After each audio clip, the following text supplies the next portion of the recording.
আমন্ত্রণ রাতের বাংলাদেশে। শুরুতেই জানাবো শিরোনাম। You guys are pushing. Will not We had accept. seen this.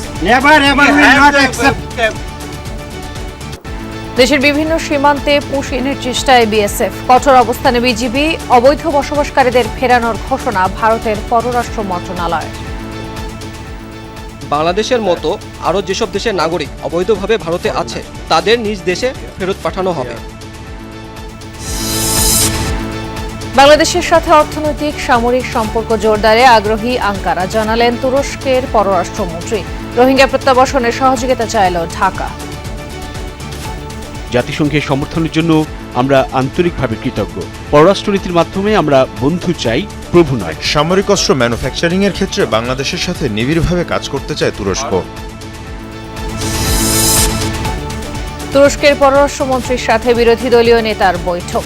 শিল্প খাতের উন্নয়নের সহযোগিতা চাইলেন ডাক্তার শফিকুর রহমান। গণতন্ত্রের অগ্রযাত্রা নস্যাতে চক্রান্ত অব্যাহত রয়েছে, অভিযোগ ফখরুলের। সামাজিক যোগাযোগ মাধ্যমে পরিকল্পিতভাবে চলছে বিভিন্ন নেতার চরিত্র হরণ। এই শক্তি যেন মাথা তুলে উঠে দাঁড়াতে না পারে, তার জন্য সকল গণতান্ত্রিক শক্তির এক হওয়া উচিত বলে আমি মনে করি। আবারও দৌলতদিয়ায় ফেরিতে উঠতে গিয়ে নিয়ন্ত্রণ হারালো বাস, নদী থেকে উদ্ধার। আগেই নেমে যাওয়ায় প্রাণে রক্ষা পেলেন যাত্রীরা। হাম ও উপসর্গে আজও 8 শিশুর মৃত্যু, প্রতিরোধযোগ্য হলেও থামানো যায়নি বিস্তার। একেই বড় চ্যালেঞ্জ বলছেন চিকিৎসকরা। এছাড়াও রাতের বাংলাদেশে থাকছে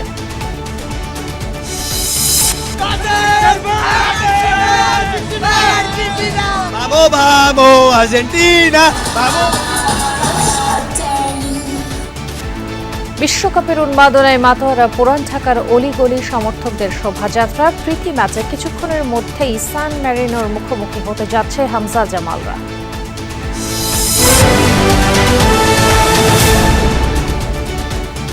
এতক্ষণ শিরোনাম দেখছিলেন, আর আপনাদের সঙ্গে আছি আমি খান তাজনিন হাসান। দেশের বিভিন্ন সীমান্তে পুশিনের চেষ্টা অব্যাহত রেখেছে ভারতীয় সীমান্তরক্ষী বাহিনী বিএসএফ। লালমনিরহাটে 4টি সীমান্ত দিয়ে পুশিনের চেষ্টা করে বিএসএফ, পরে বিজিবির বাধায় তা পণ্ড হয়ে যায়। নওগাঁর সাপাহার সীমান্তেও বিজিবির কঠোর অবস্থানের কারণে ভেস্তে যায় বিএসএফ এর পুশিনের চেষ্টা। পঞ্চগড়ের বড়বাড়ি সীমান্তেও বিএসএফ এর অপচেষ্টাও পণ্ড হয়ে যায় বিজিবি তৎপরতায়। You are showing bad activities because they came from India. কোনোভাবেই থামছে না ভারতীয় সীমান্তরক্ষী বাহিনীর অপতৎপরতা। একের পর এক সীমান্ত দিয়ে চলছে পুশিনের চেষ্টা। দেশের বিভিন্ন সীমান্তে আজ অর্ধশতাধিক মানুষকে পুশিনের চেষ্টা চালিয়েছে বিএসএফ, তবে প্রত্যেকটি পণ্ড হয়েছে বর্ডার গার্ড বাংলাদেশ বিজিবির বাধায়। লালমনিরহাটে 4টি সীমান্ত দিয়ে 33 জনকে এপারে ঠেলে দেওয়ার অপচেষ্টা চালায় বিএসএফ। ভোরে জেলার পাটগ্রাম, হাতিবান্ধা ও আদিতমারির সীমান্তে এই ঘটনা ঘটে, তবে বিজিবি ও স্থানীয়দের বাধায় তা নস্যাৎ হয়ে যায়। বাধার মুখে পিছু হটে বিএসএফ। পুশিনের জন্য যাদের আনা হয়েছিল তারা বর্তমানে শূন্যরেখায় ভারতের অংশে অবস্থান করছে। অনাকাঙ্ক্ষিত পরিস্থিতি এড়াতে সীমান্ত এলাকায় সর্বোচ্চ সতর্কতা জারি করেছে বিজিবি। বিজিবি ভাই ওদেরকে আটকায় দিছে, আমরা অনেক খুশি, কিন্তু এভাবে অনুপ্রবেশ করলে তো আমাদের সমস্যা হবে। যেভাবে আমাদের জোরপূর্বক মনে করেন যে ছেড়ে দেওয়ার চিন্তা চেতনা ওদের, এটা তো আমরা কখনোই মেনে নেব। তারা বাংলাদেশের নাগরিক না, তারা ইন্ডিয়ান নাগরিক, ইন্ডিয়া থেকে আসে, তাদেরকে ইন্ডিয়া পাঠিয়ে দেবে। বিজিবির কথা হচ্ছে এটাই।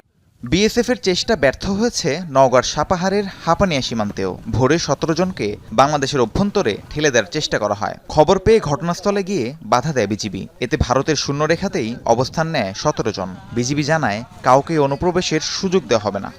আমরা আসতে দেবো না, ওই জন্য আমরা বিজিবির সাথে আছি, যে আমরা অবৈধভাবে আমরা বাংলাদেশের কোনো লোক নেব না, ওই জন্য আমরা বিজিবির সাথে আছি। ওরা তো জোর করে পাঠাই দিছে, আর আমাদের বিজেপি তো এটা মেনে নিবে না। আমরা বাংলাদেশের নাগরিক, আমরা এটা মেনে নিতে পারছি না। বিজিবির বাধায় পঞ্চগড় সীমান্তেও পণ্ড হয়েছে বিএসএফ এর পুশিন। ভোরে ভারতের প্রধানপাড়া থেকে কাঁটাতারের গেট খুলে 10 জনকে এপারে পাঠানোর চেষ্টা করা হয়। পরে বিজিবির টহল দল বাধা দিলে তাদের নিয়ে যাওয়া হয় ভারতের শূন্যরেখায়। এই ঘটনায় দুই দেশের সীমান্তরক্ষী বাহিনীর কোম্পানি কমান্ডার পর্যায়ে পতাকা বৈঠক হয়েছে। বাংলাদেশে ঢুকতে দেয়নি, আমরা আবার এখানে ইটা আনছি। আমাদের এখানে জনগণ সবাই দাঁড়াইছে, কিন্তু আমরা ভারতের লোক বাংলাদেশ আসতে দেইনি। যখন শুনছি যে ওরা আসবে, তখন আমরা বিজিবিকে খবর দিয়ে পরে মনে করেন যে ওরা আসতে পারে না, এখন বর্ডারে আছে, ওদের লোক ওরা নিয়ে যাবে। এদিকে বৃহস্পতিবার চাঁপাইনবাবগঞ্জ সীমান্ত দিয়ে ২৮ জনকে পুশিনের চেষ্টা করা হলেও বিজিবির কঠোর অবস্থানের কারণে তাদের সরিয়ে নেওয়া হয়েছে ভারতের অভ্যন্তরে। রাহিম সারোয়ার, যমুনা নিউজ। ভারতে থাকা অবৈধভাবে বসবাসরত বাংলাদেশিদের ফেরত পাঠানো হবে বলে জানিয়েছে দেশটির পররাষ্ট্র মন্ত্রণালয়। মুখপাত্র রণবীর জয়সওয়াল বলেন, বাংলাদেশ সহ বিভিন্ন দেশের নাগরিকরা অবস্থান করছে ভারতে, তাদের ফেরত পাঠাতে উদ্যোগ নেওয়া হয়েছে। Bangladesh, as I have told you before also, বাংলাদেশের মতো আরও যেসব দেশের নাগরিক অবৈধভাবে ভারতে আছে তাদের নিজ দেশে ফেরত পাঠানো হবে। এসব নাগরিকদের তথ্য আমরা বাংলাদেশ সরকারের কাছে পাঠাবো। তাদের পরিচয় যাচাইয়ের পরপরই আমরা পদক্ষেপ নেব। and they'll be accordingly dealt with. বাংলাদেশের সাথে অর্থনৈতিক, সামরিক ও রাজনৈতিক সম্পর্ক জোরদারে আগ্রহী তুরস্ক। ঢাকা সফরে পররাষ্ট্রমন্ত্রী ডক্টর খলিলুর রহমানের সাথে বৈঠক শেষে একথা জানান তুর্কি পররাষ্ট্রমন্ত্রী হাকান ফিদান। বৈঠক শেষে দুদেশের সাংস্কৃতিক বিনিময় বিষয়ক এক সমঝোতা স্মারক স্বাক্ষরিত হয়েছে। এছাড়া রোহিঙ্গা প্রত্যাবাসনে তুরস্ককে পাশে থাকার আহ্বানও জানিয়েছে বাংলাদেশ। ডক্টর খলিলুর রহমান বলেন, সীমান্তের ওপারে বাংলাদেশের বন্ধু আছে, প্রভু নেই।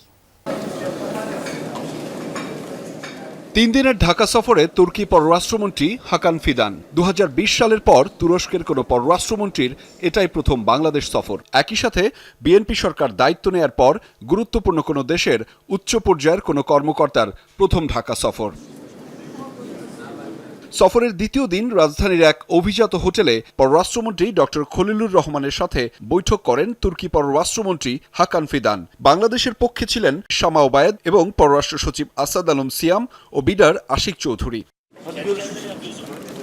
50 মিনিটের বৈঠক শেষে হয় যৌথ সংবাদ সম্মেলন। শুরুতেই জাতিসংঘের সাধারণ পরিষদের সভাপতি নির্বাচিত হওয়ায় অভিনন্দন জানান হাকান ফিদান। বলেন, ত্রয়োদশ জাতীয় সংসদ নির্বাচনের মাধ্যমে নতুন যুগে প্রবেশ করেছে বাংলাদেশ। এছাড়া দ্বিপাক্ষিক সম্পর্ক জোরদারে সাংস্কৃতিক বিনিময় বিষয়ক সমঝোতা স্মারক সই এবং 2 বিলিয়ন সহযোগিতা বাড়িয়েছে আঙ্কারা। এ অঞ্চলে শান্তি ও টেকসই উন্নয়ন বাড়াতে কাজ করতে চাই। বাংলাদেশ রোহিঙ্গা সম্প্রদায়কে স্থান দিয়ে বড় মানসিকতার পরিচয় দিয়েছে। আমরা রোহিঙ্গাদের নিরাপদ ও সম্মানজনক প্রত্যাবাসনে কাজ করব। হাকান ফিদান বলেন, বাংলাদেশের সাথে প্রতিরক্ষা খাতেও সহযোগিতা বাড়াতে আগ্রহী তার দেশ। বিশেষভাবে সামরিক যন্ত্রপাতি ম্যানুফ্যাকচারিং এর ক্ষেত্রে নিবিড়ভাবে কাজ করতে চায় এরদোগান প্রশাসন। সামরিক খাতে আমরা সহযোগিতা বৃদ্ধির বিষয়ে আলোচনা করেছি। বিশেষ করে সামরিক অস্ত্র ম্যানুফ্যাকচারিং এর ক্ষেত্রে বাংলাদেশের সাথে নিবিড়ভাবে কাজ করতে চায় তুরস্ক। এ সময় পররাষ্ট্রমন্ত্রী ডক্টর খলিলুর রহমান বলেন, এই সফর পারস্পরিক সহযোগিতা, অংশীদারিত্ব এবং বোঝাপড়াকে আরও গভীর করবে।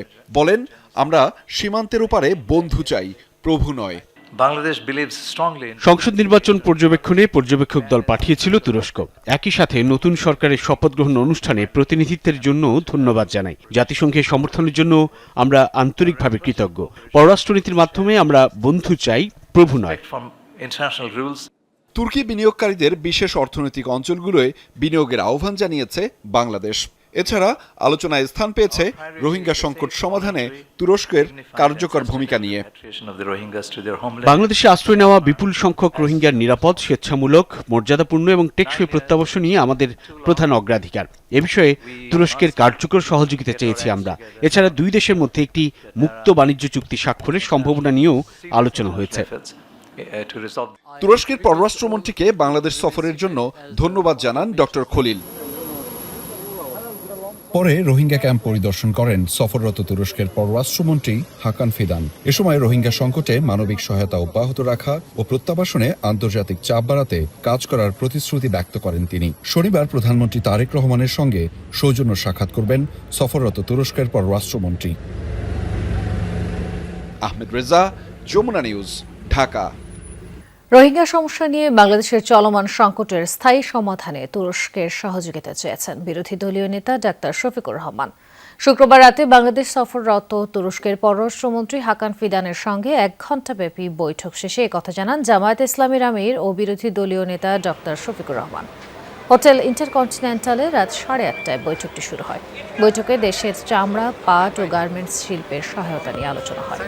শিক্ষা ও স্বাস্থ্য খাত ছাড়াও প্রতিরক্ষার বিষয়ে সহযোগিতার জন্য তুরস্ক সরকারের প্রতি আহ্বান জানান বিরোধী দলীয় নেতা। পরে সাংবাদিকদের জানান, তুরস্ক বাংলাদেশের পরীক্ষিত বন্ধু।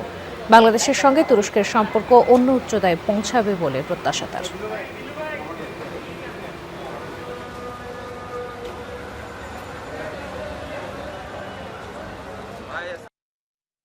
দুই দেশের স্বার্থ সংশ্লিষ্ট বিষয়ে আমরা আলাপ আলোচনা করলাম। তাদের এই সফরকে আমরা বাংলাদেশের জনগণের পক্ষ থেকে স্বাগত জানিয়েছি। তুরস্ক আমাদের পরীক্ষিত দীর্ঘদিনের বন্ধু দেশ। আমরা আশা করি দুই দেশের মধ্যে সম্পর্ক আগামী দিনে আরও নতুন উচ্চতায় যাবে ইনশাআল্লাহ। যেমনটা দেখছিলেন, ঢাকা সফররত তুরস্কের পররাষ্ট্রমন্ত্রী হাকান ফিদানের সাথে বৈঠক করেছেন জাতীয় নাগরিক পার্টি এনসিপি নেতারাও। এ বিষয়ে আরও জানাতে হোটেল ইন্টারকন্টিনেন্টাল থেকে সরাসরি যোগ দিচ্ছেন সহকর্মী তাজনুর ইসলাম। তাজনুর, বৈঠক তো শেষ হয়েছে, আমরা জানতে পেরেছি। কোনো ব্রিফিং কি এখন পর্যন্ত হয়েছে কিনা? আপনার কাছে কি কোনো তথ্য আছে কিনা? কখন হতে পারে? হয়ে গিয়েছে কিছুক্ষণ আগে, অর্থাৎ যেই মুহূর্তে আপনার সঙ্গে দাঁড়িয়ে কথা বলছি এর ঠিক 5 মিনিট আগে ব্রিফিং করেছেন সদস্য সচিব আক্তার হোসেন। এনসিপি সদস্য সচিব তিনি এসেছিলেন, ব্রিফিং করেছেন। যে বিষয়টি তিনি আলাদা করে বলেছেন, বেশ কিছু বিষয় নিয়ে তারা কথা বলেছেন। সেটি বলছিলেন যে জামাতে ইসলামের যে বৈঠকটি হয়েছে একটু আগে আপনি খবরেই বলছিলেন, সেই খবরের পরে এনসিপি নেতৃবৃন্দ এসেছিলেন, তারা বসেছিলেন তুরস্কের পররাষ্ট্রমন্ত্রীর সঙ্গে। এবং আক্তার হোসেন তার ব্রিফিংয়ে যে আলাদা করে যে বিষয়টি বলেছেন সেটি হচ্ছে এই যে বাংলাদেশের চলমান যে পুশিনের ঘটনা ঘটছে বাংলাদেশের সীমান্তবর্তী জেলাগুলোতে, সেই বিষয়টি তিনি তুরস্কের পররাষ্ট্রমন্ত্রীকে অবগত করেছেন এবং এই বিষয়টির কীভাবে একটা সমাধান করা যায় এবং এই সমস্ত স্টেক হোল্ডারদেরকে নিয়ে এই বিষয়টি সমাধানে কিভাবে করে কাজ করা যায় সেই কৌশলগত জায়গা থেকে এনসিপির সদস্য সচিব আক্তার হোসেন তিনি কথা বলেছেন। তিনি যেটি বলছেন যে এই যে পুশিনের যে ঘটনা, অর্থাৎ ভারতীয় নাগরিকদের অনেক ক্ষেত্রে বাংলাদেশি নাগরিক বলে চিহ্নিত করে তাদেরকে বাংলাদেশে ঠেলে দেওয়ার যে একটা প্রচেষ্টা, সেটি বাংলাদেশের বিভিন্ন সীমান্তবর্তী জেলা থেকে যে খবর পাওয়া যাচ্ছে সেই বিষয়টি তিনি এক ধরনের নিন্দা জানিয়েছেন এবং এই বিষয়গুলো যে কোনোভাবেই কাম্য নয়, কোনোভাবেই গ্রহণযোগ্য নয়, সেই বিষয়টি তিনি আলাদা করে উল্লেখ করেছেন। এর বাইরে সম্পর্কগত উন্নয়ন যেটি রয়েছে, একই সঙ্গে জুলাই আন্দোলনের তরুণদের ভূমিকা এবং তুরস্কের সঙ্গে বাংলাদেশের যেই পুরনো যে বন্ধুত্ব, সেই বন্ধুত্বের আলোকে পরবর্তী সময়ে আরও কীভাবে সেই সম্পর্ককে এগিয়ে নেওয়া যায় সেই সমস্ত বিষয় নিয়ে আলোকপাত করা হয়েছে বৈঠকে, সেই কথা জানিয়েছেন এনসিপি সদস্য সচিব আক্তার হোসেন। যুক্ত হওয়ার জন্য ধন্যবাদ তাজনুর। গণতন্ত্র এবং জনগণের অধিকারে বিশ্বাস করে না এমন একটি অশুভ শক্তির উত্থান ঘটছে বলে অভিযোগ করেছেন বিএনপি মহাসচিব মির্জা ফখরুল ইসলাম আলমগীর, যারা দেশের গণতান্ত্রিক যাত্রাকে নস্যাৎ করতে চক্রান্তে লিপ্ত বলেও অভিযোগ তার। বিকালে জাতীয় প্রেস ক্লাবে আয়োজিত এক স্মরণ সভায় এসব অভিযোগ করেন তিনি। এই অশুভ শক্তির বিরুদ্ধে সতর্ক থাকতে সকল গণতান্ত্রিক শক্তির প্রতি আহ্বান জানিয়েছেন সরকারের এই মন্ত্রী। প্রখ্যাত রাজনীতিবিদ ও সাংবাদিক মাহবুবুল হক এবং জাতীয়তাবাদী কৃষক দলের সাবেক সভাপতি মাহবুবুল আলম তারা স্মরণে জাতীয় প্রেস ক্লাবে এই আলোচনা সভা।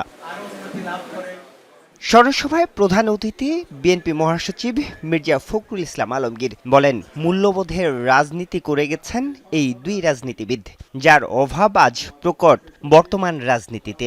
অভিযোগ করেন, একটি গোষ্ঠী পরিকল্পিতভাবে সামাজিক মাধ্যমে কুরুচিপূর্ণ ভাষায় রাজনীতিবিদদের চরিত্র হনন করছে, যা সুস্থ রাজনীতির ধারাকে ধ্বংস করছে। এখনকার রাজনীতি তো আপনার পুরোপুরিভাবে আপনার ওই যে সোশ্যাল মিডিয়ার কল্যাণে ভয়াবহ এক পরিণতিতে চলে গেছে। সমস্ত রাজনৈতিক নেতাদের চরিত্র হনন করা হয়, যা খুশি তাই করে। যারা এগুলো করছেন তারা সচেতনভাবে করছেন আমার কাছে মনে হয়েছে অনেকেই, কারণ এদের মধ্যে অনেককে আমরা ব্যক্তিগতভাবেও চিনি। তারা অত্যন্ত পরিকল্পিতভাবে যে ভাষা, যে কন্টেন্টস তারা নিয়ে আসেন, সেটা রাজনীতির স্বাভাবিক যে ধারা সেটাকে ধ্বংস করবার জন্য যথেষ্ট। বিএনপি মহাসচিব বলেন, ২৪-এর গণঅভ্যুত্থানের পর থেকেই গণতান্ত্রিক যাত্রা ব্যাহত করতে চক্রান্তে লিপ্ত একটি মহল। সেই অশুভ শক্তির বিরুদ্ধে সব গণতান্ত্রিক শক্তিকে ঐক্যবদ্ধ থাকার আহ্বান মির্জা ফখরুলের। একটা শক্তির উত্থান হচ্ছে, যে শক্তি কিন্তু গণতন্ত্রে বিশ্বাস করে না, যে শক্তি মানুষের অধিকারকে তার স্বাভাবিক নিয়মে গণতান্ত্রিক উপায়ে রক্ষা করতে বিশ্বাস করে না। সুতরাং এই শক্তি যেন মাথা তুলে উঠে দাঁড়াতে না পারে, তার জন্য সকল গণতান্ত্রিক শক্তি এক হওয়া উচিত বলে আমি মনে করি। সরকারের বিরুদ্ধে নানা ষড়যন্ত্রের অভিযোগ করেন বিএনপি নেতা শামসুজ্জামান দুদু। এই সরকারকে আমাদের রক্ষা করতে হবে।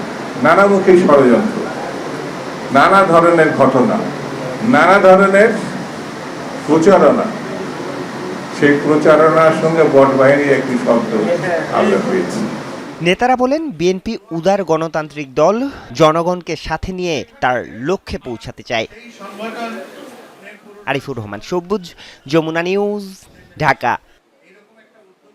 বিএনপিতে ফিরতে মরিয়া বহিষ্কৃত নেতারা। দোষ স্বীকার করে কেউ কেউ এককভাবে করেছেন আবেদন, কেউ বা দরখাস্ত দিয়েছেন দলগতভাবে। লঘু অপরাধে দলছুট নেতাদের ঘরে ফেরানোর পরামর্শ দিচ্ছেন অভিজ্ঞ নেতারাও। তবে পারিপার্শ্বিক রাজনৈতিক বাস্তবতায় এখনই বহিষ্কৃতদের দলে ফেরানো হচ্ছে না বলে জানান বিএনপির নীতি নির্ধারকরা। স্থায়ী কমিটির সদস্য নজরুল ইসলাম খান জানান, যথাসময়ে এ বিষয়ে সিদ্ধান্ত নেবেন বিএনপি চেয়ারম্যান তারেক রহমান। নানা অনিয়ম, বিশৃঙ্খল কর্মকাণ্ডের অভিযোগে 5 আগস্ট থেকে ত্রয়োদশ সংসদ নির্বাচনের তফসিল ঘোষণার আগ অবধি প্রায় 4,500 নেতাকর্মীর বিরুদ্ধে সাংগঠনিক ব্যবস্থা নেয় বিএনপি। দপ্তরের তথ্য অনুযায়ী যার মধ্যে বহিষ্কার হন প্রায় 2000-এর বেশি বিভিন্ন পদের নেতা। যদিও নির্বাচনের আগে তালিকার একটা ক্ষুদ্র অংশকে ফেরানো হয় দলে। দ্বিতীয় ধাপে শৃঙ্খল বিরোধী কর্মকাণ্ডের দায়ে বহিষ্কারের খড়গনামে প্রায় 2 শতাধিক বিভিন্ন পর্যায়ের নেতাকর্মীর উপর। সংসদ নির্বাচনে স্বতন্ত্র প্রার্থী হওয়ায় অন্তত 190 জন বিএনপি নেতা বহিষ্কৃত হন, যাদের অনেকেই কেন্দ্র তৃণমূলের গুরুত্বপূর্ণ সাংগঠনিক পদে ছিলেন। যদিও বেশিরভাগ স্বতন্ত্র প্রার্থীর ভরাডুবি হয়, জয়ী হন মাত্র 7 জন। বিজয়ীদের একজন ময়মনসিংহ 1 আসনের সালমান ওমর রুবেল। দলীয় সিদ্ধান্তের বাইরে গিয়ে বহিষ্কৃত হলেও এখন দলে ফিরতে চান। রুমিন ফারহানা বাদে বাকি 6 স্বতন্ত্র সংসদ সদস্য মিলে 2টি আবেদন করেন বিএনপি চেয়ারম্যানের কাছে, যার একটি নেতাকর্মীদের জন্য। আমি যেহেতু স্বতন্ত্র ইলেকশন করেছি, আমি তো অপরাধী, উনি শাস্তি দিয়েছেন, আমি এটা মাথা পেতে নিয়েছি। তা আমরা এর জন্য তো আমি আমার যে মূল ভিত্তি সেটাকে তো আমি অস্বীকার করতে পারবো না। দলে ফেরার ব্যাপারে আবেদন আমরা অনেক আগেই করেছি, মাননীয় প্রধানমন্ত্রীর হাতেও দিয়েছি। এখন আমরা অপেক্ষায় আছি উনি কবে আমাদেরকে ক্ষমা সুন্দর দৃষ্টিতে দেখবেন এবং আমাদেরকে দলে নেবেন। বহিষ্কারের আগে গত 17 বছর এসব নেতাদের অনেকের উপরই স্থানীয় বিএনপি রাজনীতি নির্ভর করত। আন্দোলন সংগ্রামে সক্রিয় কিংবা মামলা ও গ্রেফতারের মুখোমুখি হয়েছেন তারা। তাই অপরাধের মাত্রা বিবেচনা নিয়ে তাদের ঘরে ফেরানোর পরামর্শ বিএনপি চেয়ারম্যানের এই উপদেষ্টার। 1 যুগ 2 যুগ ব্যাপী যাদের ত্যাগ তিতিক্ষা, তাদের ছোটোখাটো ত্রুটি যেগুলো আছে সেগুলো যদি সংশোধনযোগ্য মনে করেন নীতি নির্ধারকরা, তাহলে তাদেরকে ফিরিয়ে আনা উচিত, তাদেরকে সুযোগ দেওয়া উচিত দল করার, ভবিষ্যতের জন্য সতর্কবার্তা দিয়ে। স্বতন্ত্র প্রার্থীদের কারণে অন্তত 6টি আসন হেরে যান জোটসঙ্গী সিনিয়র নেতারা। এছাড়া ভোট ভাগাভাগির সমীকরণে প্রায় 10টি আসনে অল্প ভোটে হেরে যান ধানে শীষের প্রার্থী। সেজন্য বহিষ্কৃতদের দলে ফেরাতে সতর্ক বিএনপির হাইকমান্ড। অনেক অবদান থাকার পরেও এমন কিছু হয়ে যায় আর কি, যখন শাস্তি দিতে হয়। কিন্তু আমি আবার বলি আপনাকে যে তাদেরকে যে শাস্তি দেওয়া হয়েছে এটা আমরা আনন্দের সাথে দেই নাই, আমাদের খুব কষ্ট নিয়ে আমরা এটা করেছি আর কি। তো এ ব্যাপারে পার্টি কি সিদ্ধান্ত নেবে এটা দেখার বিষয় আর কি, তবে এখনও কোনো সিদ্ধান্ত হয় নাই।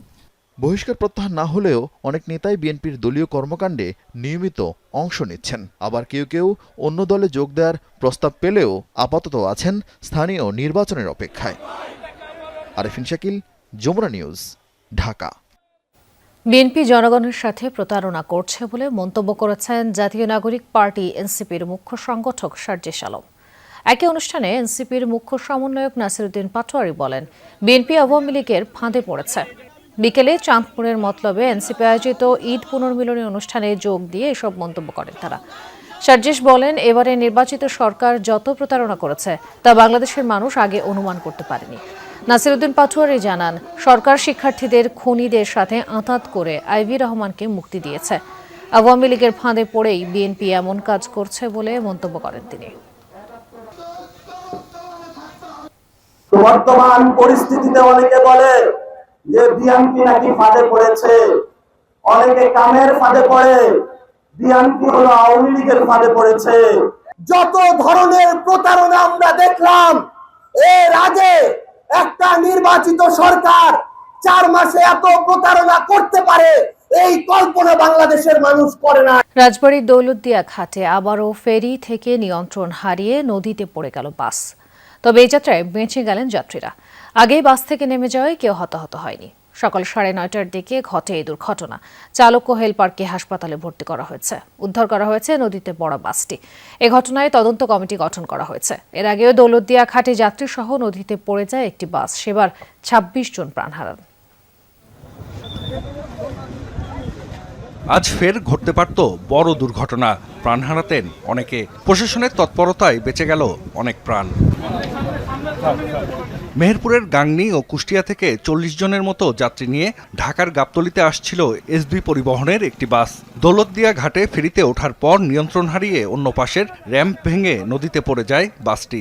যাত্রীরা বলছেন বাসটি ঘাটে পৌঁছানোর পর সব যাত্রীকে নামিয়ে দেয় প্রশাসন ও ঘাট কর্তৃপক্ষ। এ ঘটনায় সামান্য আহত হয়েছেন বাস চালক ও সহকারী। একটু ব্রেক করতে পারে নাই, সরাসরি একের ফেরির উপর দেয়া ডালা মনে হয় সিটকে নিয়ে একটা নর্মাল বাস ছিল, একের সিরে সোজাসুজি ড্রাইভার সহকারে পদ্মায় পড়ে গেছে। আমি লাস্ট যাত্রী ছিলাম, যে বাস থেকে নামছে, আমার পরে আর কোনো যাত্রী ছিল না। আমি নামতে যাচ্ছিলাম না, আমাকে জোর করে নামাইছে। যাই হোক, এরপরে বাসটা ব্রেক ফেল করে একদম সরাসরি নদীতে যে যায় আর কি। আমাদের যেহেতু নামায় দিছে, এখানে কোনো ক্ষয়ক্ষতি ছাড়াই আমরা ফিরতে পারছি। প্রশাসন যদি আমাদেরকে যদি না নামাইতো তাহলে পরে আজকে আমরা ওই একই পরিস্থিতির শিকার হইতাম। আলহামদুলিল্লাহ আমরা সবাই সেফ আছি। বাসটি নদীতে পড়ে যাওয়ার পর উদ্ধার অভিযান শুরু করে নৌপুলিশ ও বিআইডব্লিউটিসি। যোগ দেয় উদ্ধারকারী জাহাজ হামজা। সম্মিলিত প্রচেষ্টায় বাসটি উদ্ধারের পর তীরে নেওয়া হয়। 12 ঘটিকার একটু আগে বাসটি পদ্মা নদী থেকে উদ্ধার করে করবে ফেরিতে রাখা হয়েছে। ঊর্ধ্বতন কর্মকর্তাগণ কাজ করছেন, আমরা নিজেরাও তথ্য নিচ্ছি। ঘটনাস্থল পরিদর্শন করেছেন নৌপরিবহন প্রতিমন্ত্রী সহ প্রশাসনের ঊর্ধ্বতন কর্মকর্তারা। গঠন করা হয়েছে 3 সদস্যের তদন্ত কমিটি। যে বাসটি ফেরিতে ওঠার কথা ছিল, সেই ফেরিতে না উঠে সে দ্রুত গতিতে সরাসরি পাশের একটি দাঁড়িয়ে থাকা ফেরি ডালায় আঘাত করে এবং ডালাটি ভেঙে সে।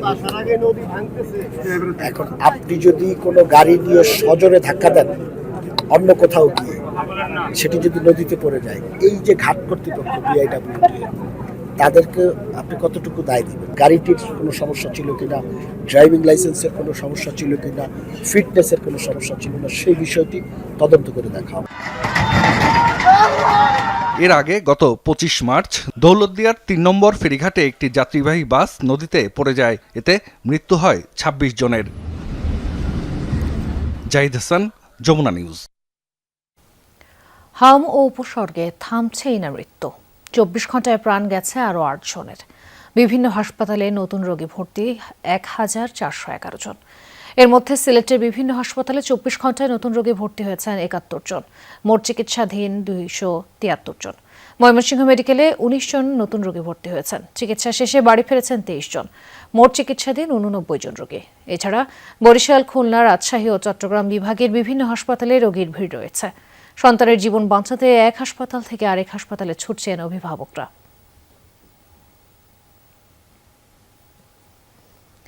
প্রতিরোধযোগ্য রোগ হয়েও হামের বিস্তার এখনও থামানো যায়নি পুরোপুরি, যা একটি বড় চ্যালেঞ্জ। হাসপাতালগুলোতে এখনও অধিকাংশ রোগী ঢাকার বাইরে থেকে আসা, তবে সংক্রমণ ঠেকাতে কঠোর অবস্থানে হাসপাতালগুলো। এদিকে অভিভাবকরা বলছেন, উপসর্গ দেখা দিলেও ঢাকার বাইরের হাসপাতালগুলো হাম নিয়ন্ত্রণে কার্যকর ভূমিকা রাখতে পারছে না। তাই চিকিৎসা নিতে ভিন্ন ভিন্ন হাসপাতাল ঘুরে আসতে হচ্ছে। এদিকে সংক্রমণ ঠেকাতে চিকিৎসকরা দিচ্ছেন সচেতনতার পরামর্শ। হামের থাবা এখনও পুরোপুরি নিয়ন্ত্রণে আনা সম্ভব হয়নি। প্রতিদিনই নতুন করে যোগ হচ্ছে উদ্বেগের গল্প। বন্দী অবস্থায় 4 দেয়ালের মাঝে কাটছে ছোট্ট সোনামণিদের দিন। ছুটির দিনেও রয়েছে হাম উপসর্গ নিয়ে বিভিন্ন প্রান্ত থেকে ছুটে আসাদের লাইন। ডিএনসিসি হাসপাতালে বেশিরভাগ হামে আক্রান্ত শিশুরাই এসেছে ঢাকার বাইরে থেকে, বিশেষ করে বরিশাল, নোয়াখালী, ব্রাহ্মণবাড়িয়া এলাকা থেকে। তীব্র জ্বর সহ হাম উপসর্গ নিয়ে ভর্তি হচ্ছে হাসপাতালগুলোতে। হামের উপসর্গ, এই জন্য আর কি এখানে আসা। তো ডক্টর দেখে বললো যে হামের উপসর্গ এরকমই, তো এই জন্য আমাকে অ্যাডমিট হতে বলেছে। মাসের একটা টিকা আছে, ওটা এখনও দিতে পারিনি, কারণ আমি নিজে জব হোল্ডার আর কি আমি, তো এই জন্য আমি একটু সময় করে উঠতে পারিনি। জ্বর থেকে পরে কাশি শুরু হয়েছে, তারপর হালকা হালকা রেশ বেরিয়েছে মুখে, তারপর জন্য আসছি। ডাক্তার দেখায় অ্যান্টিবায়োটিক নিয়েছি, এরপর ঠান্ডার ওষুধ দিছে, খাওয়াইলে কমে আবার বাইরে যায়, এই কারণে আবার মেডিকেল লইলাম। 3 দিন আগে থেকে আর কি আপনার জ্বর, পাতলা পায়খানা এবং বমি। তো আমি মহাখালী কলেরা হসপিটাল আনছিলাম, আনার পরে ওখান থেকে তারা দেখা আপনার স্যালাইন ট্যালাইন দিয়ে দিয়েছে, ওষুধ টষুধ দিয়েছে, এখন আবার এই হসপিটালে রেফার করছে। এদিকে শিশু হাসপাতালে চিত্রটাও ভিন্ন নয়। হামে আক্রান্ত শিশুদের এখনো অনেকেরই দেয়া হয়নি টিকা। অভিভাবকরা বলছেন উপসর্গ দেখা দিলেও ঢাকার বাইরের হাসপাতালগুলোই নেই হাম নির্ণয়ের সুব্যবস্থা, ফলে শিশু নিয়ে হাসপাতালে আসতে দেরি হচ্ছে। আমরা বরিশাল থেকে আসছি, প্রথমে বরিশাল সাউথ অ্যাপোলো আছে, ওখানে ভর্তি ছিলাম, তখন দেখা যায় হাম ধরা পড়ে নাই, তখন আমরা অ্যাম্বুলেন্সে করে ঢাকায় আসছি 3 দিন। স্বাস্থ্য কমপ্লেক্সে ডাক্তার দেখাইছি, ওইখান থেকে ট্রিটমেন্ট দিয়েছে, ওই ট্রিটমেন্টের পরে বাসায় নিয়ে গেলাম। তো বাসায় নেওয়ার পরে দেখি বাচ্চার অবস্থা আবার খারাপ হয়ে যেতেছে। 5 দিন অক্সিজেন চলছে, 11 দিনের দিন খাবার দিছে, নল দিয়ে খাবার খাওয়াতাম এতদিন, এখনো রিপোর্ট ভালো আসেনি। জ্বর পাতলা পায়খানা ছিল, তারপর আমরা এই জায়গায় ভর্তি হওয়ার 2 দিন পর হাম দেখা দিছে। এখন আল্লাহর রহমতে জ্বর পাতলা পায়খানা ভালো হয়ে গেছে, এখন শুধু শ্বাসকষ্ট আছে।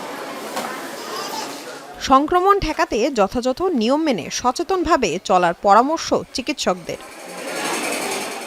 লামিয়া তিথি, যমুনা নিউজ, ঢাকা। রাজধানীর আদ্দিন মেডিকেলে 6 শিশুর রহস্যজনক মৃত্যুর ঘটনায় স্বাস্থ্য মন্ত্রণালয়ের তদন্ত প্রতিবেদনের ব্যাপারে এখনই মুখ খুলতে নারাজ হাসপাতাল কর্তৃপক্ষ। জনসংযোগ কর্মকর্তারা জানান, গণমাধ্যমে এই মুহূর্তে তারা মন্তব্য করবেন না। এদিকে নবজাতক মৃত্যুর 9 দিন পেরোলেও কাটেনি চিকিৎসাধীন রোগী এবং তাদের স্বজনদের উদ্বেগ। তুলেছেন হাসপাতাল স্টাফদের আচরণ নিয়েও অভিযোগ। আসসালামু আলাইকুম। রাজধানীর মগবাজারে আদ্দিন হাসপাতালে 6 নবজাতকের মৃত্যুর পেছনে চিকিৎসক না থাকা, নার্স, স্টাফ ও হাসপাতাল কর্তৃপক্ষের অবহেলাজনিত কারণ স্পষ্টভাবে প্রমাণিত হয়েছে। বৃহস্পতিবার বিকেলে সচিবালয়ে তদন্ত কমিটির সব তথ্য তুলে ধরেন স্বাস্থ্যমন্ত্রী সরদার মোহাম্মদ শাকওয়াত হোসেন। অক্সিজেনটা বন্ধ ছিল, এক পেশে মানুষ। তদন্ত প্রতিবেদন নিয়ে হাসপাতাল কর্তৃপক্ষের প্রতিক্রিয়া জানতে গেলে গণমাধ্যমে এখনই কোনো মন্তব্য করা হবে না বলে জানান জনসংযোগ কর্মকর্তারা। এদিকে ঘটনার পর হাসপাতালে ভর্তি রোগী এবং তাদের স্বজনরা বেশ উদ্বিগ্ন। তাদের অভিযোগ, চিকিৎসকদের আন্তরিকতা থাকলেও কিছু স্টাফের আচরণ ও সেবার মান নিয়ে রয়েছে প্রশ্ন। একটু সমস্যা শুনতেছি, কিন্তু এখন আমরা অনেক আগে থেকেই এখানে রেগুলারই দেখাইতাম। এখানে আমরা সরকারিতেও তো যাইতে পারি, কিন্তু এখানে দেখতেছি যে সরকারি থেকেও হচ্ছে এখানে মানে অনেক হচ্ছে স্লো সবকিছু মিলে। ট্রিটমেন্ট তখন ভালোই ছিল, আল্লাহ বাঁচাইলো। অনেক কার সাথে কি করে কেউ তো বলতে পারে না, বুঝছেন, সবাই আল্লাহ পাকের রসিদ। মাঝখানে কোনো একটা সমস্যা হয়েছে, কিন্তু এমনি ভালো। অন্যদিকে রমনা থানায় দায়ের হওয়া মামলার তদন্ত চলমান বলে জানিয়েছে পুলিশ। আইন শৃঙ্খলা বাহিনীর কর্মকর্তারা বলছেন, ফৌজদারি মামলা হওয়ায় সর্বোচ্চ গুরুত্ব দেওয়া হচ্ছে। আমাদের এটা মামলা হচ্ছে ফৌজদারি মামলা। ফৌজদারি মামলার যে তদন্ত কার্যক্রম, এই কার্যক্রমটি চলমান। তদন্তের জন্য যা যা প্রয়োজন সেই কাজগুলো চলছে। গত 27 মে ঈদের আগের দিন সকালে হাসপাতালটির নবজাতক ওয়ার্ডে রহস্যজনকভাবে 6 শিশুর মৃত্যু হয়। ঘটনাটি নিয়ে দেশ জুড়ে আলোচনা শুরু হলে পৃথক 4টি তদন্ত কমিটি গঠন করা হয়। রাব্বি সিদ্দিকী, যমুনা নিউজ, ঢাকা। টাঙ্গাইলের দেলদুয়ারে বজ্রপাতে বাবা মেয়ের মৃত্যু হয়েছে। দুপুরে শাহদারিপাড়া গ্রামে বজ্রপাতের ঘটনা ঘটে। স্বজনরা জানায়, স্ত্রী ও মেয়েকে নিয়ে শ্বশুরবাড়ি পুটিয়াজানি গ্রামে গিয়েছিলেন খালিদুল ইসলাম। সেখান থেকে পার্শ্ববর্তী মেরুয়া ঘোনা গ্রামে আরেক আত্মীয়ের বাড়িতে বেড়াতে যান। পথে শাহদারিপাড়া এলাকায় অটোরিকশা থেকে নামার সময় বজ্রপাত হয়। এ সময় তার পকেটে অ্যান্ড্রয়েড মোবাইলটি আগুন ধরে যায়। মোবাইল ফোন সহ খালিদুলের শরীর পুড়ে যায়। ঘটনাস্থলে খলিলুর ও তার সাথে থাকা 10 বছরের মেয়ে খাদিজা আক্তার মারা যান। এছাড়াও একই সময় সদর ইউনিয়নের জাঙ্গালিয়া গ্রামে বজ্রপাতে 2টি গরু মারা যায়।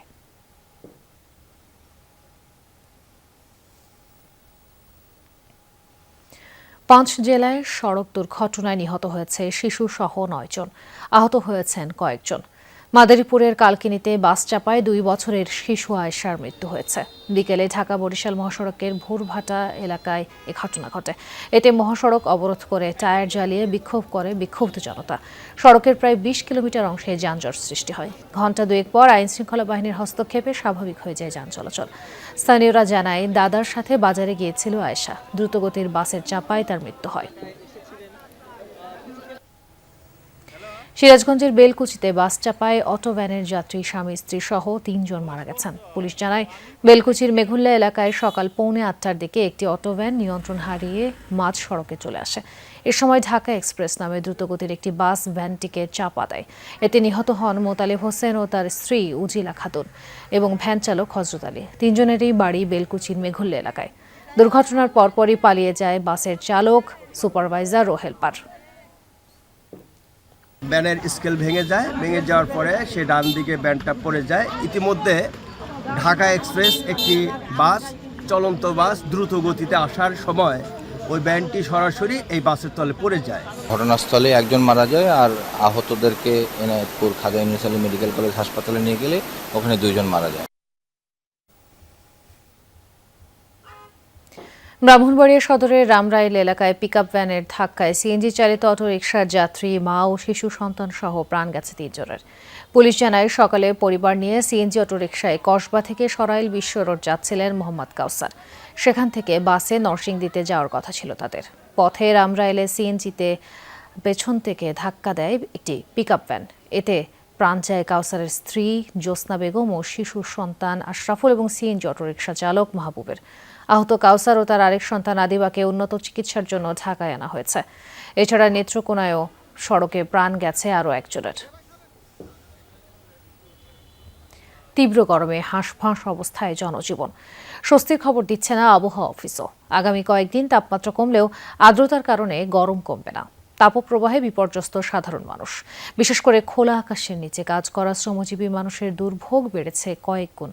স্বাস্থ্য ঝুঁকির পাশাপাশি কমেছে কর্মঘণ্টা, যার প্রভাব পড়ছে আয় রোজগারেও।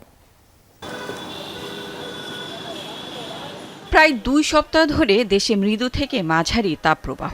রাজধানী থেকে শহর, গ্রাম সর্বত্রই অনুভূত হচ্ছে গরমের তীব্রতা। জনজীবনে নাভিশ্বাস অবস্থা। জরুরি প্রয়োজন ছাড়া বাইরে না বেরোনোর পরামর্শ দিয়েছেন জনস্বাস্থ্য বিশেষজ্ঞরা। কিন্তু জীবিকার তাগিদে রাস্তায় নামছেন খেটে খাওয়া মানুষ। কম, এই বৃষ্টি পড়লে আর কি তো টুকটাক ভালো হয়। অনেক কষ্ট আছে এই গরমের মধ্যে গাড়ি চালাই, কিছু বুঝি না, আবার যাত্রীও নাই। হাঁসফাঁসটা বেশি উঠে যায়, বেশিক্ষণ সাইকেল পেডেলিং করা যায় না। 1-2টা ডেলিভারি করা মিনিমাম 1-1.5 ঘন্টা বসে থাকতে হয়। ইনকাম অনেকটাই, একটু না অনেকটাই কমছে। এই রাতে চালাইতে হয়, রাতে বেশি করে চালাইতে হয়, দিনে চালাইতে পারি না, অনেক গরম। যেই কাজ আমরা 2-3 ঘন্টা করতে পারতাম না একটা না, সেটা আধা ঘন্টা করলেই মনে হচ্ছে যে অনেক অস্বস্তি ফিল করছি।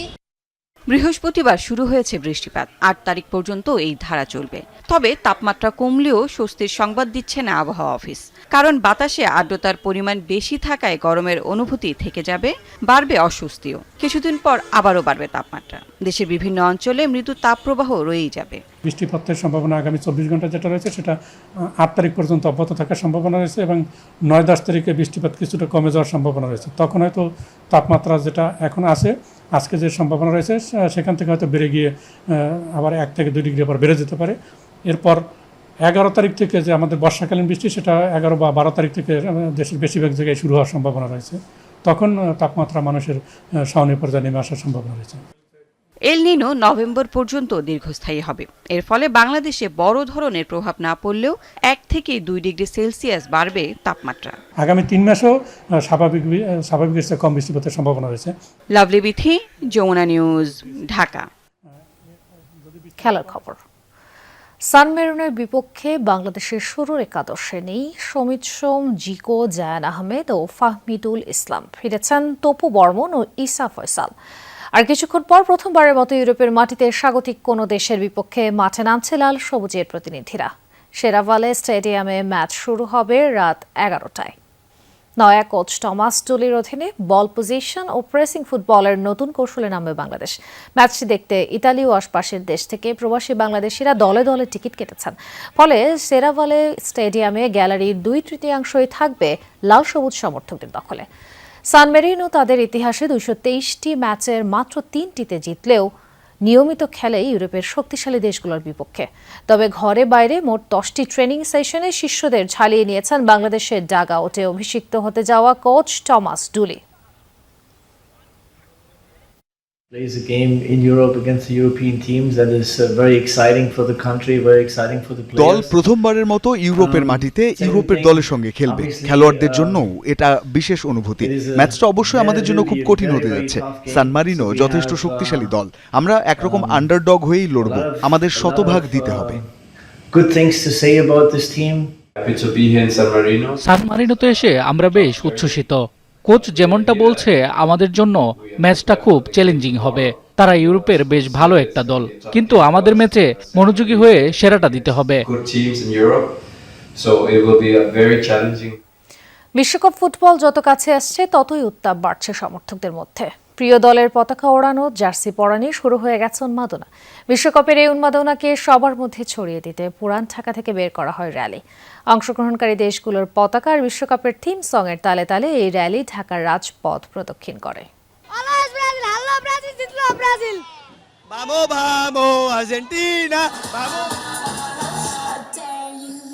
বিশ্বকাপে নিজ দেশ নেই তো কি হয়েছে, তাই বলে তো উন্মাদনায় পিছিয়ে থাকা চলে না। ফুটবল বিশ্বকাপ ৪৮ দেশের লড়াই হলেও বাংলাদেশে মূলত ব্রাজিল বনাম আর্জেন্টিনা। এই দুই দলের সমর্থকদের সংখ্যা এত বেশি যে অন্য দলগুলোর ভালো খেলা, এমনকি শিরোপা অর্জনও চাপা পড়ে যায় বিরামহীন ডামাডোলে। বিশ্বকাপের শুরু থেকেই এই দুই দলের সমর্থকদের আবেগ উচ্ছ্বাস যেন সবকিছুকে ছাড়িয়ে যায়। নেইমার এসে পড়েছে, এখন কোনো টেনশন নাই আমাদের। তো দেখা যাচ্ছে যে তাহলে ব্রাজিলই নিবে আমাদের কাপ, ওয়ার্ল্ড কাপ। আর্জেন্টিনা এবার যাবে, আর্জেন্টিনা দ্বিতীয়বার হ্যাটট্রিক করবে আর্জেন্টিনা। তিনবার কাপ জিতলো, ওখানে মেসি খেলে, ডি মারিয়া খেলে, মার্টিনেজ খেলে, এই জন্য। বিশ্বকাপ ফুটবলকে স্বাগত জানাতে প্রতি বছরের মতো এবারও র্যালির আয়োজন করে কিশোরলয় যুব সংঘ। পুরান ঢাকার হোসেনি দালান রোডের সামনে থেকে বের করা হয় শোভাযাত্রা। এতে বিশ্বকাপ ফুটবলে অংশগ্রহণকারী ৪৮টি দেশের পতাকা নিয়ে অংশ নেয় ক্রীড়ামোদীরা। ছিল বিশ্বকাপের থিম সং। লালবাগ, চাংখারপুল, দোয়েল চত্বর সড়ক ধরে এগিয়ে চলে র্যালি। আশেপাশের কৌতূহলী পথচারী আর সমর্থকরাও যোগ দেন এই আনন্দ র্যালিতে। ঘোড়ায় সওয়ার সমর্থকের হাতে বিশ্বকাপের রেপ্লিকা নজর কাড়ে সবার। অংশগ্রহণকারী দেশগুলো তো বটেই, সমর্থকদের চোখও ওই ট্রফির দিকেই। আমার বাবা করছে, আমার ছেলে করছে। আর্জেন্টিনা মেসিকে আর নেইমারকে বাংলাদেশ সাপোর্ট করে অনেক বেশি, যার কারণে বাংলাদেশে নেইমার আর মেসির সাপোর্টার অনেক বেশি। ফার্স্ট টাইম ব্রাজিলের আঞ্চলিক কোচ, তাই দেখি এক্সাইটমেন্টে অনেক বেশি আছে। ইনশাআল্লাহ চ্যাম্পিয়ন হব। 2 দশক ধরে পুরান ঢাকার সংগঠনটি এমন আয়োজন করে আসছে। খেলার উন্মাদনা সবার মাঝে ছড়িয়ে দেয় তাদের লক্ষ্য ও উদ্দেশ্য। আমরা গোল্ড কাপ পছন্দ করি, ফুটবল, ক্রিকেট যাই, একতাও হয়, এই সবাই মিলেমিশে ইউনাইটেডও হই। 2006 থেকে আমরা প্রত্যেকবারই এই মিছিলটা আয়োজন করে যাচ্ছি, প্রত্যেকটি ওয়ার্ল্ড কাপে। টিএসসি মোড়ে গিয়ে শেষ হয় বিশ্বকাপ র্যালি।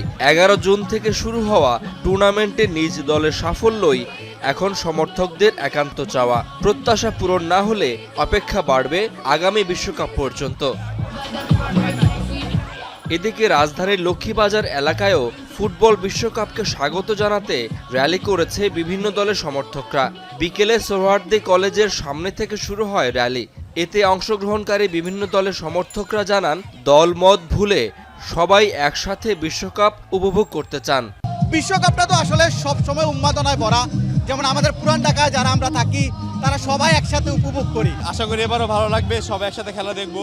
এটাকে আমি আনন্দ হিসাবেই নেব, এবং এটার জন্য যেন আমাদের কারোর মধ্যে সম্পর্ক নষ্ট না হয়। আমরা তো ওই ভাবে পর্যন্ত উঠতে পারি না, তো এর জন্য আমরা সবাইকে নিয়ে একসাথে উদযাপন করতে চাই। এটাই হচ্ছে আমাদের। পুরান ঢাকার বিভিন্ন সড়ক প্রদক্ষিণ করে আবার সোহরাওয়ার্দী কলেজের সামনে গিয়ে শেষ হয় র্যালি। শাকিল হাসান, যমুনা নিউজ, ঢাকা। ভারতের মণিপুর রাজ্যের কাংপোকপি জেলায় সন্ত্রাসী হামলায় নিহত হয়েছেন 3 জন। আগুনে পড়ে গেছে 7টি বাড়ি। স্থানীয় কুকিজ জনগোষ্ঠীর শীর্ষ সংগঠন কুকি ইনপি মণিপুরে এ তথ্য জানিয়েছে। শুক্রবার এক বিবৃতিতে গোষ্ঠীটি দাবি করেছে NSCN-IM এবং এর সহযোগী সংগঠন ZUF এর সদস্যরা ভোর 4টার দিকে লইবল খোলেন গ্রামে হামলা চালায়। এই সশস্ত্র সংগঠনটির বিরুদ্ধে বিভিন্ন সহিংস ঘটনায় জড়িত থাকার অভিযোগ রয়েছে। KIM এই হামলাকে বর্বর সহিংসতা বলে অভিহিত করে তীব্র নিন্দা জানিয়েছে। এই ছিল রাতের বাংলাদেশে। এতক্ষণ আমাদের সাথে থাকার জন্য ধন্যবাদ সবাইকে।